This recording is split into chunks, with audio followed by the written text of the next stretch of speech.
Dito lang kayo ng quiet space. Ano po sa father sa adoration, tapos sa ate, tapos to the rest dito po. Tapos nagpunta kayo sa Robertus Magnolia. Quiet space.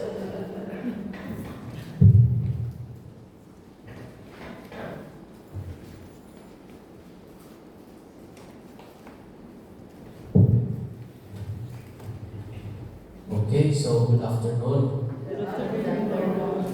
So as we customarily do from way back, quarterly we have an orientation themed Sunday, and we time this orientation themed reflection every first Sunday of the quarter.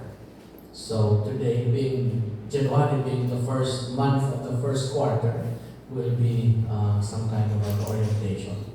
And for beginners, this is really a quick introduction.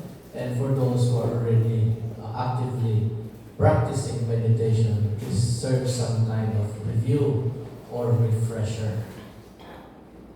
So hindi ako nakadala ng mga orders niyo because I was only in Krabi for one day. I was here all week of last week. I was giving a retreat with the Benedictine sisters. I was here for 1 week. Umuwi lang ako ng Malaybalay to do the formation of Malaybalay and then flew back last night. So 1 day lang ako sa Bukidnon. And then tonight, I'm flying to Davao for Heart Space Davao tomorrow. And then I will fly back again to Bukidnon on Monday evening, Monday afternoon. And then fly back here again ng mga kurang paroko. Pag-uwi na niya mga yan sa parokya nila, dapat may follow through. All nangyari sa inyong translasyon. O ano nagdampog din yung leksyon. Ano ngayon ang pwede niyong baunin sa nangyari sa inyo sa araw-araw na pamumuhay. So yung ongoing yung pag-process, hindi lang yung tapos na ang Nazareno, tapos na ang January 9, business as usual. Hindi dapat may follow through yan. Sinusundan, sinusubaybayan ng pare. Yan tungkulin nila. Tapos, babansagan natin ang fanaticism. Hindi naman failure.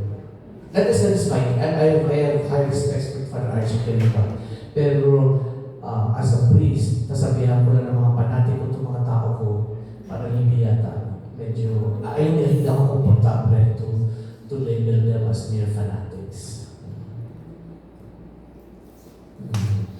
Scandalous at